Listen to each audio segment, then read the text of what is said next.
Alors bonjour et bienvenue à notre nouveau segment Tendance, qui est une partie de l'émission que vous voyez d'habitude à chaque semaine, mais qui comporte des femmes. Et c'est Christelle que je vais vous présenter. Mon nom à moi c'est Vanessa et ça nous fait vraiment plaisir d'être avec vous aujourd'hui pour partager des réalités de la foi chrétienne, mais des choses qui sont très tendances, des choses qui nous frappent à tous les jours, des choses qu'on voit dans les journaux semaine après semaine ou des choses qui nous interpellent aussi. Et aujourd'hui, on va parler d'écologie. Et pourquoi, vous me dites, pourquoi est-ce qu'on va parler d'écologie? C'est un thème qui est très, très à la mode. Et lorsqu'on parle d'écologie, il y a le mot recyclage qui me vient à l'esprit. Alors, Christelle, quand toi, tu entends recyclage, à quoi tu penses? Déjà, moi, recyclage, c'est un mot, pour moi, c'est nouveau déjà. D'où je viens, t'entends généralement parler de recyclage, mais on ne le pratique pas vraiment. Il n'y a pas vraiment de structure ou des règlements qui sont mis en place pour le recyclage. C'est vraiment quelque chose de nouveau pour moi et j'ai dû m'adapter en arrivant ici pour faire du recyclage, en fait. OK. Pour embarquer dans le système, en fait. Oui, pour embarquer dans le système, OK.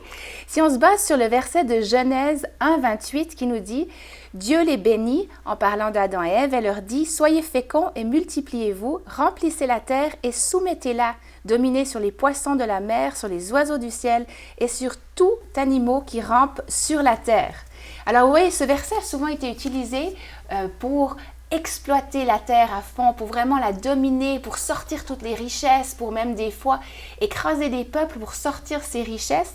Mais c'est devenu catastrophique, ces exploitations sont devenues catastrophiques. Alors comment est-ce qu'on se positionne en tant que chrétien aujourd'hui face à ce verset qui est quand même un commandement qui n'a pas changé, d'être fécond, de se multiplier, de prendre soin. Et il y a des changements climatiques, il y a la pollution, il y a aussi la pollution de l'environnement, et puis on est arrivé à un point où il faut faire quelque chose. Alors, comment est-ce qu'on se positionne en tant que chrétien? Il faut savoir qu'on est créé à son image, qu'on est la seule créature qui est créée à son image, donc à l'image de Dieu. Et nous sommes donc des représentants de Dieu, et nous avons donc une identité, et nous avons besoin d'agir selon cette identité. Donc, ça va au-delà de se dire « Oh ben moi je suis sur Terre, de toute façon la Terre va passer un jour, puis elle sera détruite, donc qu'on la détruise un peu avant, un peu après. » Non, c'est pas ça le point. Le point, c'est que nous sommes créés à son image, nous avons cette identité et deuxièmement, nous avons cette responsabilité. Et lorsqu'on est responsable, c'est qu'on nous a confié quelque chose de gros. Et on doit prendre soin et on doit pouvoir aussi l'assumer. Et je pense que ce mandat de prendre soin, d'être des bons intendants, il continue aujourd'hui. Il continue dans le sens que nous devrions être un exemple en tant que chrétiens par rapport à notre rôle face à l'écologie. Alors, ça ne veut pas dire qu'on doit aller complètement dans l'autre sens, puis de faire la nature notre Dieu.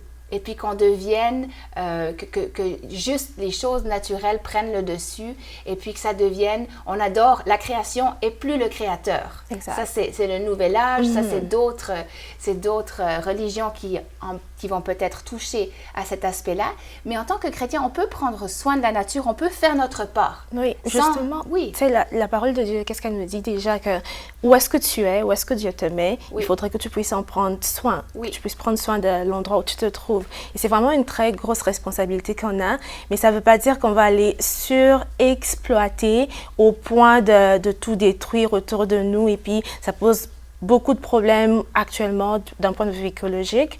Et c'est une grosse responsabilité qu'on a pour prendre soin de la terre, de ce beau cadeau finalement que Dieu nous a donné. Oui. Puis on est appelé aussi à être fidèles dans les petites choses, afin qu'il nous en donne d'autres, les plus grandes. Donc, Luc 16 nous le dit, celui qui est fidèle dans les moindres choses, l'est aussi dans les grandes. Et celui qui est injuste dans les moindres choses, l'est aussi dans les grandes. Alors, soyons fidèles dans les petites choses. Et je pense que si on fait tous notre part, si on est un bon exemple aussi pour nos enfants, que ce soit avec du recyclage, que ce soit aussi dans nos choix de consommation, je pense que le chrétien, il a sa place.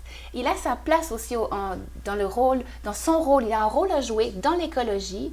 Et je vous encourage à la maison à oser prendre une position et puis l'enseigner aussi à vos enfants. Et ensemble, on va pouvoir prendre soin de cette création que Dieu nous a donnée. Alors, on vous invite à être de bons intendants à la maison et on se retrouve la semaine prochaine pour un autre segment Tendance.